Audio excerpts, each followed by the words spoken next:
Hello friends, welcome to our YouTube channel civil services dream.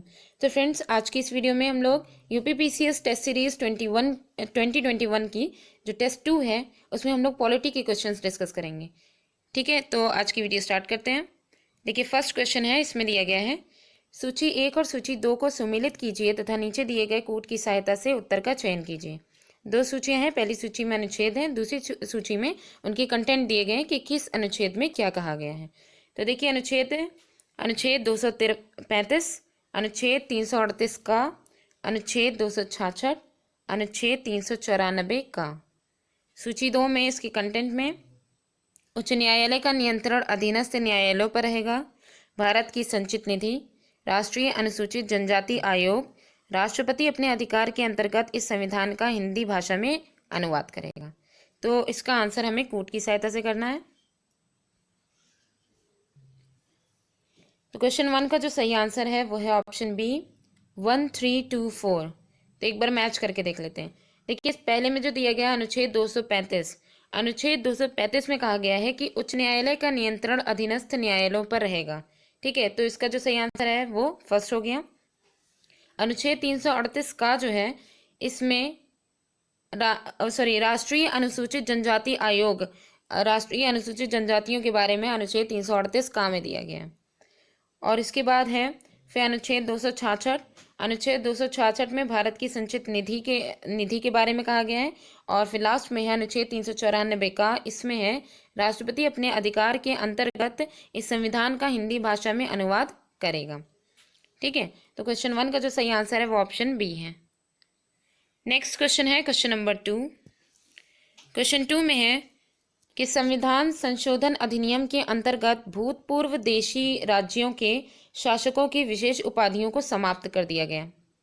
Options हैं 26वां 26वां संशोधन, 97 संशोधन, 44 संशोधन या फिर 16 संशोधन, 16वां संशोधन।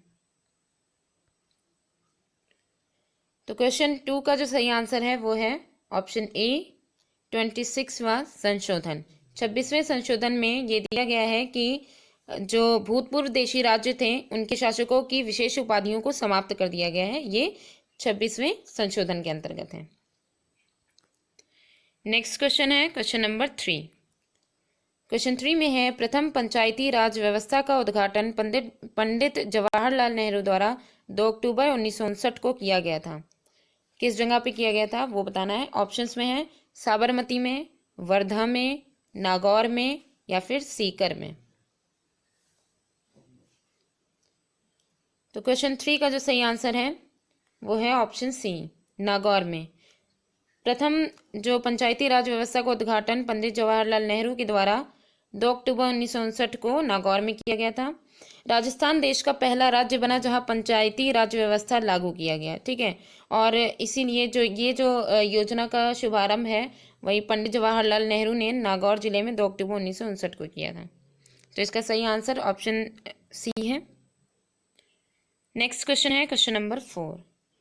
क्वेश्चन 4 में है निम्न क्रियाविधियों में से कौन सी ऐसे धन विधेयक को अंगीकार करा लेगी जो एक बार लोकसभा द्वारा पारित किया जा चुका हो किंतु राज्यसभा द्वारा संशोधित किया गया हो।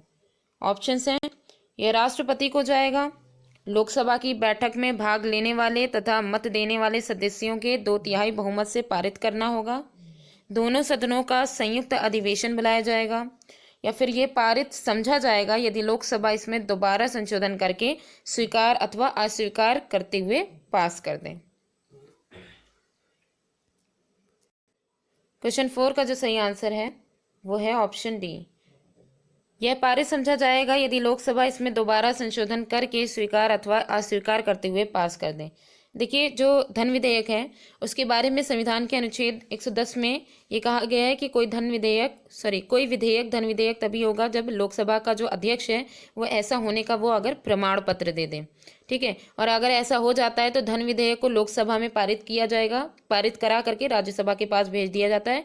और राज्यसभा का ये रोल है कि वो 14 दिन के अंदर अगर कोई कार्यवाही नहीं करती संशोधन के लिए, ठीक है, कोई सिफारिश नहीं करती, क्योंकि उसके पास खाली अधिकार सिफारिश का ही है, तो अगर वो नहीं करती है तो ये माना जाएगा कि विधेयक जो है वो उसके द्वारा स्वीकार कर लिया गया, दोनों सभाओं द्वारा वो पारित माना जाएगा। परंतु जो धन विधेयक पर जो राज्यसभा है उसका कोई अधिकार नहीं होता है, ये सिर्फ लोकसभा में ही पारित होता है। खाली राज्यसभा जो है वो सिर्फ सिफारिश कर सकती है। तो इसलिए यहाँ पे जो ये कहा गया है कि कोई ऐसे धन विधेयक को अंगीकार करा लेगी कोई भी मतलब कि जो एक बार लोकसभा द्वारा पारित किया जा चुका हो किंतु राज्यसभा द्वारा संशोधित किया गया हो। मान लीजिए अगर वो सिफारिश की भी जाए, संशोधन करने की अगर सिफारिश की भी जाए, तो ये डिपेंड करेगा लोकसभा पे कि वो जो है वो उसको पूरी तरीके से पारित किया जाएगा कि पारित समझा जाएगा कि लोकसभा इसे दोबारा संशोधन करने के लिए वो मतलब स्वीकार करे अथवा अस्वीकार करते हुए उसे पास कर दें। तो ये डिपेंड करता है सिर्फ लोकसभा के ऊपर।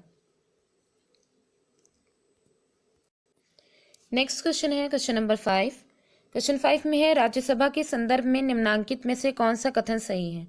इसके 1/3 सदस्य प्रति 2 वर्ष में अवकाश प्राप्त करते हैं, इसके आधे सदस्य प्रति 2 वर्ष में अवकाश प्राप्त करते हैं, इसके आधे सदस्य प्रति 3 वर्ष में अवकाश प्राप्त करते हैं, या फिर इसके 1/3 सदस्य प्रति 3 वर्ष में अवकाश प्राप्त करते हैं। क्वेश्चन 5 का जो सही आंसर है वो है ऑप्शन ए, इसके 1/3 सदस्य प्रति 2 वर्ष में अवकाश प्राप्त करते हैं। राज्यसभा जो है वह एक स्थायी निकाय है, ठीक है, स्थायी सदन है जिसके 1/3 सदस्य प्रति 2 वर्ष में कार्य मुक्त होते रहते हैं। वैसे अगर देखा जाए तो जो यहाँ पे मेन जो सदस्य होते हैं राज्यसभा के सदस्यों का कार्यकाल 6 वर्ष का होता है, लेकिन यहाँ पे जो अवकाश की प्राप्ति है वो प्रति 2 वर्ष में 1/3 सदस्यों को मिलती है। ठीक है, नेक्स्ट क्वेश्चन है क्वेश्चन नंबर 6। क्वेश्चन 6 में है, राज्यसभा में राज्यों को प्रतिनिधित्व निम्नलिखित में से किस आधार पर दिया जाता है? प्रत्येक राज्य के लिए बराबर, उनकी जनसंख्या के अनुपात में स्थान, उनके क्षेत्रफल के अनुपात में स्थान, या फिर उनके राजस्व के अनुपात में स्थान। तो क्वेश्चन 6 का जो सही आंसर है वो है ऑप्शन बी, उनकी जनसंख्या के अनुपात में स्थान। राज्यसभा में राज्यों को प्रतिनिधित्व उनकी जनसंख्या के आधार पर दिया जाता है। जैसे आप देख सकते हैं कि उत्तर प्रदेश है, उसमें उत्तर प्रदेश में देश के सभी अन्य राज्यों से जनसंख्या अधिक है यहाँ पे, तो अधिक होने के कारण राज्यसभा में इसकी सीटों की संख्या भी अधिक है, सबसे अधिक है। तो इसीलिए जो राज्यसभा में राज्यों के प्रतिनिधित्व हैं वो उनकी जनसंख्या के अनुपात में इनका स्थान है। नेक्स्ट क्वेश्चन है क्वेश्चन नंबर 7। क्वेश्चन 7 में है, मुख्य चुनाव आयुक्त को पदच्युत किया जा सकता है, पद से उनको हटाया जा सकता है किस तरीके से? मुख्य न्यायाधीश सुप्रीम कोर्ट के द्वारा, राष्ट्रपति द्वारा, मंत्रिमंडल के प्रस्ताव से, संसद के दोनों सदनों के सदस्यों के 2/3 बहुमत से प्रमाणित कदाचार के आधार पर। तो क्वेश्चन 7 का जो सही आंसर है वो है ऑप्शन डी, संसद के दोनों सदनों के सदस्यों के 2/3 बहुमत से प्रमाणित कदाचार के आधार पर मुख्य चुनाव आयुक्त को पदच्युत किया जा सकता है। नेक्स्ट क्वेश्चन है क्वेश्चन नंबर 8। क्वेश्चन 8 में है, योजना आयोग का उपाध्यक्ष किसके समकक्ष होता है? ऑप्शंस हैं उपराष्ट्रपति के, राज्य मंत्री के, कैबिनेट मंत्री के, या फिर सर्वोच्च न्यायालय के। क्वेश्चन 8 का जो सही आंसर है वो है ऑप्शन सी, कैबिनेट मंत्री के। योजना आयोग का उपाध्यक्ष भारत में कैबिनेट मंत्री के समान होता है, जबकि योजना आयोग का जो अध्यक्ष होता है वो भारत का प्रधानमंत्री होता है, और उपराष्ट्रपति राज्यसभा का सभापति होता है। नेक्स्ट क्वेश्चन है क्वेश्चन नंबर 9। क्वेश्चन 9 में है, आकस्मिकता निधि को राष्ट्रपति कैसे व्यय कर सकता है? ऑप्शंस हैं राष्ट्रीय संकट के समय, संसदीय स्वीकृति के बाद, संसदीय स्वीकृति से पूर्व, नहीं व्यय कर सकता है। तो क्वेश्चन 9 का जो सही आंसर है वो है ऑप्शन सी, संसदीय स्वीकृति से पूर्व।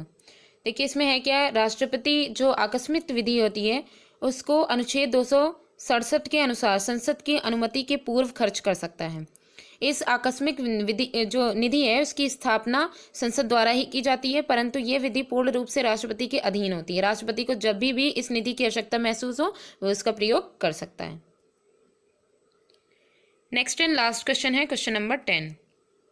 क्वेश्चन 10 में है, मद्रास राज्य बनाम चंपकम दोरायराजन मुकदमे में भारतीय सर्वोच्च न्यायालय के निर्णय के परिणाम स्वरूप निम्नलिखित में से किस मौलिक अधिकार को संशोधित किया गया? ऑप्शंस हैं विधि के समक्ष समानता का अधिकार, भेदभाव के विरुद्ध अधिकार, अस्पृश्यता के विरुद्ध अधिकार, या फिर विचार एवं अभिव्यक्ति की स्वतंत्रता का अधिकार। क्वेश्चन नंबर 10 का जो सही आंसर है वो है ऑप्शन बी, भेदभाव के विरुद्ध अधिकार।